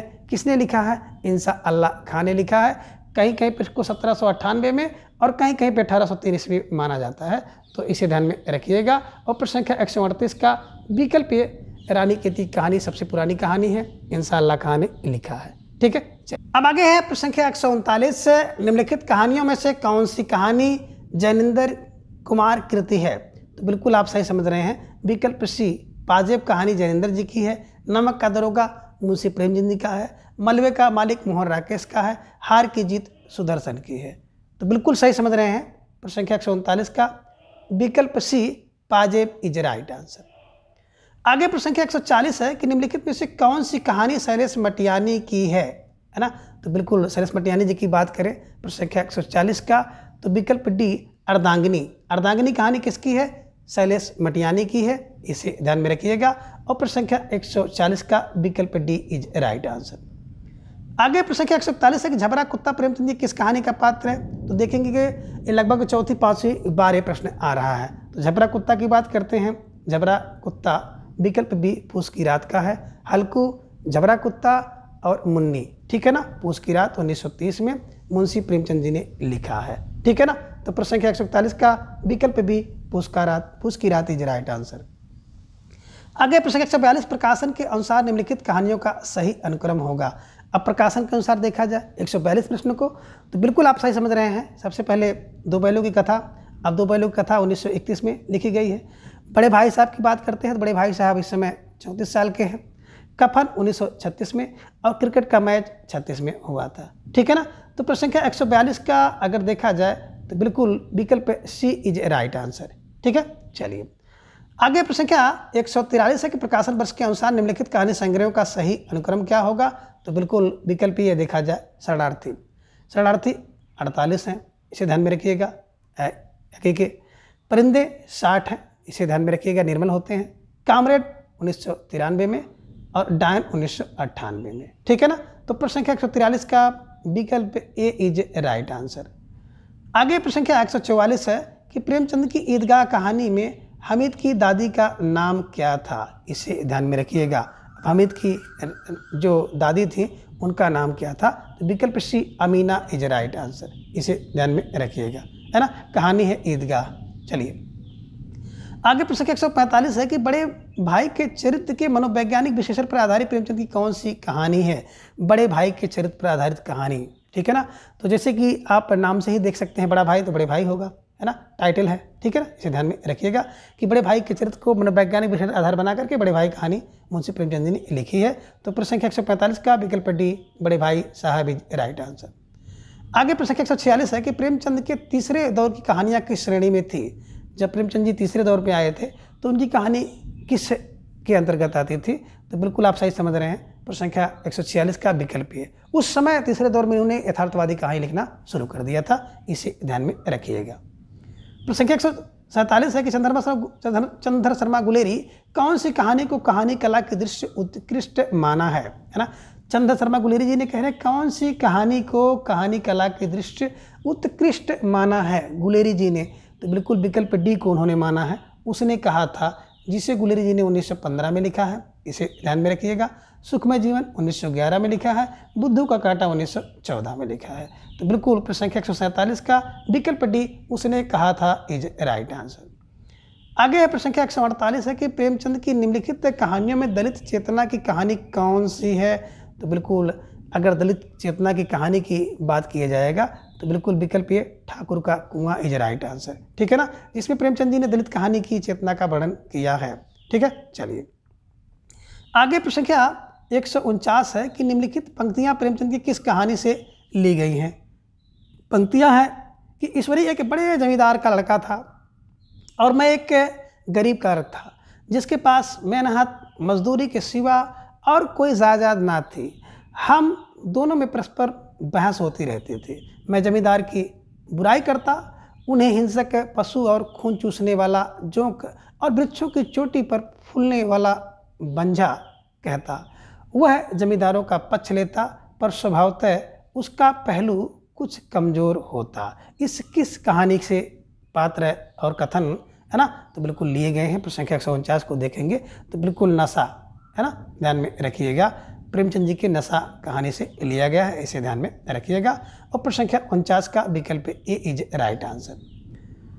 आगे प्रश्न संख्या 150 है कि इनमें कौन सी कहानी प्रेमचंद जी की नहीं है। तो देखिए आकाशदीप की बात करते हैं ना, तो आकाशदीप जयशंकर प्रसाद जी की है ना कहानी, इसे ध्यान में रखिएगा, वो मुंशी प्रेमचंद जी की नहीं है। तो प्रश्न संख्या 150 का विकल्प ये आकाशदीप इज राइट आंसर। आगे प्रश्न संख्या 151 है कि घिसू और माधव प्रेमचंद की किस कहानी के पात्र हैं। तो बिल्कुल कफन के हैं, ध्यान में रखिएगा। कफन 1936 में लिखा गया, किसने लिखा, मुंशी प्रेमचंद जी ने लिखा। यही घिसू और माधव है जो कि जब बुधिया मर जाती है तो उसके कफन के पैसे की पूड़ी खरीदते हैं और शराब, एक बोतल शराब खरीदते हैं। ठीक है ना, अभी आपने देखा था। तो प्रश्न संख्या 151 का विकल्प ये कफन इज राइट आंसर। आगे प्रश्न संख्या 152 है कि चंद्र और सुधा की भावुकतापूर्ण करुण कहानी का चित्रण निम्नलिखित में से किस उपन्यास में हुआ है। तो देखिए चंद्र और सुधा की बात करते हैं, चंद्र और सुधा, तो बिल्कुल आप सही समझ रहे हैं है ना। सूरज का सातवां घोड़ा किसका है, धर्मवीर भारती जी ने लिखा है। कब लिखा है, 1952 में लिखा है। इसमें चंद्र और सुधा की भावुकतापूर्ण करुण कहानी का चित्रण किया गया है। ठीक है, चलिए आगे प्रश्न संख्या 153 है कि निम्नलिखित में से कौन सा युग्म संगत है। अब कौन सा युग्म इसमें संगत है। तो देखिए जिंदगी और जोक की बात करते हैं तो बिल्कुल अमरकांत का है। बंद गली का आखिरी मकान की बात करते हैं धर्मवीर भारती का है। राजा निर्बसिया कमलेश्वर का है, ये सही है। इंसान के खंडहर मोहन राकेश का है। तो बिल्कुल आपने सही समझा। प्रश्न संख्या 153 का विकल्प सी सही है ना। बाकी सारे विकल्प जो असंगत हैं। और राजा निर्बसिया की कहानी किसने लिखा है, कमलेश्वर ने लिखा। कब लिखा, 1957 में लिखा, इसे ध्यान में रखिएगा। ठीक है ना। तो फिलहाल प्रश्न संख्या 153 का विकल्प सी राजा निर्बसिया कमलेश्वर इज राइट आंसर। आगे प्रश्न संख्या 154 है कि कहानी लेखन में निम्नलिखित में से किस तत्व की आवश्यकता नहीं होती है। बात करें अगर कहानी आपको लिखना है तो कहानी लिखते समय किस तत्व की अधिक आवश्यकता नहीं होती है। तो विकल्प ये कह रहे हैं यथासंभव तुक और लय का ध्यान, इसकी आवश्यकता नहीं होती है। बात करें भाषा शैली और प्रस्तुत की मौलिकता होनी चाहिए। अनुभव संवेदनशीलता की प्रमाणिकता होनी चाहिए। बढ़ातक और संवाद होना चाहिए। ठीक है ना। तो प्रश्न संख्या 154 का विकल्प ए इज राइट आंसर, इसे ध्यान में रखिएगा। आगे प्रश्न संख्या 155 है निम्नलिखित में से किस कहानी के रचनाकार निर्मल वर्मा हैं। यानी कि निर्मल वर्मा की कहानी इसमें कौन सी है। तो बिल्कुल आप सही समझ रहे हैं। लंदन की रात बड़ी निर्मल होती है, लंदन की एक रात निर्मल होती है। तो निर्मल फा निर्मल वर्मा द्वारा लिखा गया, इसे ध्यान में रखिएगा। इनके अलावा परिंदे 1960 में इन्होंने लिखा है। कौवा और काला पानी इनकी बड़ी प्रसिद्ध कहानी है, 1983 में लिखी गई है। जलती झाड़ी एक इनकी अन्य कहानी है। ठीक है, चलिए आगे प्रश्न संख्या 156 है गीत फरोश किसकी कहानी है। अब भैया गीत फरोश, गीत किसके लिए है ना, गीत फरोश करते हैं हम लोग भवानी के लिए है ना। भवानी के लिए गीत परोसते हैं, भवानी के लिए गीत फरोश करते हैं, इसे ध्यान में रखिएगा। तो बिल्कुल प्रश्न संख्या 156 का विकल्प B Bhawani Prasad Mishra is a right answer. आगे प्रश्न संख्या 157 है कि शेखर जोशी के कहानी इनमें से कौन सी है। शेखर जोशी की बात करते हैं तो जोशी कोसी है ना, कोसी का घटवार। शेखर जोशी का जो कहानी है कोसी का घटवार है, इसे ध्यान में रखिएगा। बिल्कुल 1958 में लिखा गया है, 58 कोस है ना, ध्यान में रखिएगा। और प्रश्न संख्या 157 का विकल्प ए कोसी का घटवार इज राइट आंसर। आगे प्रश्न संख्या 158 माझी के पुल से कितनी दूर है ना, माझी पुल से कितनी दूर है। माझी का पुल कौन बड़ा है, वह जो नदी पर खड़ा है। माझी का पुल जो टंगा है लोगों के अंदर। इन पंक्तियों के रचनाकार कौन हैं। माझी का पुल है ना, इसे ध्यान में रखिएगा। तो माझी का पुल कौन बड़ा है, बिल्कुल कहाँ पे है? केदारनाथ सिंह। किसकी पंक्ति है? केदारनाथ सिंह। किसकी पंक्ति? केदारनाथ। तो माझी के पुल से कितने दूर है? केदारनाथ सिंह है, इसे ध्यान में रखिएगा। ठीक है, आगे प्रश्न संख्या 159 है कि निम्नलिखित में से कौन कौन प्रेमचंद की कहानियों के पात्र हैं? तो प्रेमचंद की कहानी की बात करेंगे तो बिल्कुल एक तो आपको मिल जाएंगे विकल्प बी वाले पंडित बुधराम मिल जाएंगे, है ना। एक तो पंडित बुधराम मिल जाएंगे और दूसरा आपको अमीना मिल जाएंगी, इसे ध्यान में रखिएगा। तो विकल्प बी और सी जहाँ पर मिल जाए उसको सही कर लीजिएगा। तो प्रश्न संख्या 159 का विकल्प बी इज राइट आंसर।